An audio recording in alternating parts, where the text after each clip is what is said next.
ఆంధ్రప్రదేశ్లో గతంలో 2019లో ఎలా అయితే తెలుగుదేశం పార్టీకి మండల్లో బలం ఉందో ఇప్పుడు అలాగే వైఎస్ఆర్ కాంగ్రెస్ పార్టీకి మండల్లో బలం ఉంది. ఇప్పుడు అదేవిధంగా తెలంగాణలో ఇంకా మండలిలో టీఆర్ఎస్కే బలం ఉంది, టీఆర్ఎస్ అలియాస్ బీఆర్ఎస్కి. దాంతో ఇబ్బంది పడుతున్నటువంటి కాంగ్రెస్ పార్టీ కొత్త అడుగులు వేస్తోంది. అందులో నుండి ఆపరేషన్ ఆకర్ష్ కాన్సెప్ట్ బిగిన్ చేసింది. కడియం శ్రీహరిని రంగంలోకి దించింది అన్నటువంటి చర్చ నడుస్తోంది.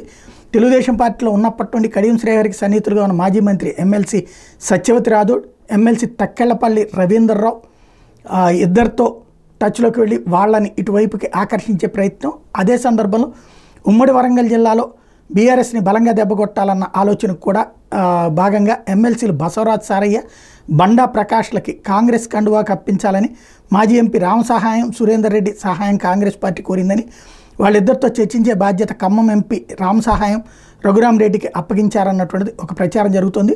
ఉమ్మడి వరంగల్ జిల్లాలో 6 ఎమ్మెల్సీల్లో పోచంపల్లి శ్రీనివాసరెడ్డి, సిరికొండ మధుసూదనాచారి మినహా మిగిలిన 4 మీద కాంగ్రెస్ పార్టీ గురిపెట్టిందన్నటువంటి చర్చ నడుస్తోంది.